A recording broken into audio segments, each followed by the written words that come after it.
I don't know if you've ever heard this before, but this statement like drove me nuts for a couple of years.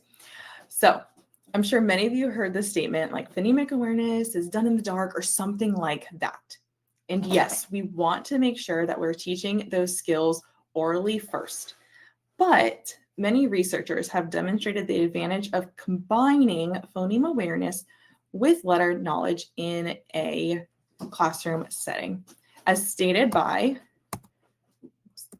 Griffith and Olson, the most pedagogically sound method of phoneme awareness training is one that eventually makes explicit the complete letter-to-sound mappings in segmented words, which means we want our students reading and spelling, and their phonemic awareness knowledge can help them get there even faster. So we have to remember our end goal. We don't want our students to forever orally blend. We want our students to be able to blend actual words, right? Our students becoming successful and confident readers is our end goal. So we need to connect the dots from phonemic awareness skills to phonics. Phonemic awareness skills focus on the sound of the word, but phonics focuses on both the letter and sound relationship. So you need to have that solid foundation before you can have that relationship. You need to have that solid foundation with phonemic awareness before you can start that relationship. It just makes everything flow so much easier. So let's connect the dots. And we're going to do that by focusing on the three main phonemic awareness skills because they all correlate with phonics skills perfectly. The first one is oral blending, goes to visual decoding. So you are able to hear the sounds k, at. You can say the word cat. You can read the sounds k, at, cat.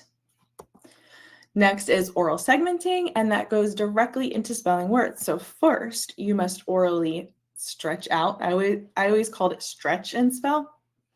So first you have to stretch out the word at. Then you can do that at and write the letters as you go. And finally, phoneme manipulation, which helps with fluency. So the faster kids can move around letters in their head, you don't even realize it, but you do this all the time where you're reading a word, maybe you don't know it, but you're using other word knowledge and the sounds that you know to figure out what the word is. Our kindergartners and first graders can do that too. They're just much slower and they don't realize it. They don't know the process. So phoneme manipulation actually helps teach that process to them. It's really cool. So we're going to talk about oral blending. What is it? The process of combining the individual phonemes or sounds together to form a word. I've given you a couple examples. So how to teach it? You say the three sounds with a pause in between. And I know I'm a fast talker, so I would struggle with this sometimes, but you really have to pause between each sound.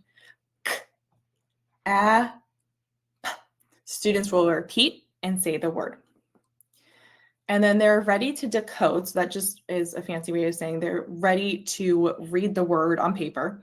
Once they can blend those three sounds orally, and they have to have some kind of letter sound correspondence, because if they don't know the letters, they're not going to be able to say the sounds. Oral segmenting is the process of breaking down a word into its individual phonemes. It's the opposite. So how to teach? You say the word hat. The students will repeat the word hat, and then they would break it up. And I like using the slinky motion. At. And then finally, they're ready to spell or encode once they're able to orally segment a CVC word and identify a letter for each sound. So even if they can stretch out the word and they can say each sound, if they don't know their letter sounds yet and they can't connect that, they're not going to be able to do that. So they have to have both. And then phoneme manipulation. So it's the ability to modify, move, or change the individual sounds in a word. And I just like to call this playing with letters. There's the three types of phoneme manipulation you can practice.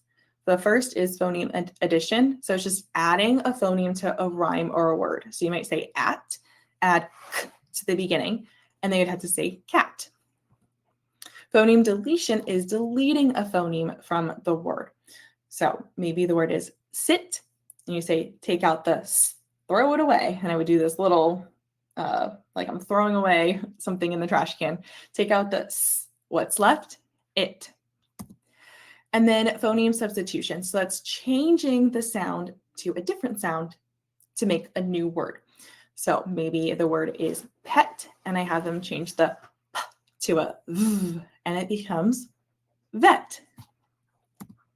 So how does this help fluency? Because I'm sure some of you are like, okay. Students are able to pick up on these sound patterns and have these phonemic awareness skills. Once they're able to do that, they're better equipped in applying sound letter knowledge to help with decoding words and figuring out unknown words as they begin to read more difficult text. So it might not help them like right away, but this will help them in the future, especially when they're getting into like digraphs and blends. If they're able to identify word families, this will definitely help them. So phoneme manipulation skills are a more advanced phonemic awareness skill. You're probably not even going to touch that until Q2, mid-year of kindergarten as it is, and that's okay. We want to focus on the oral blending and segmenting first. But it ultimately helps with both reading and spelling.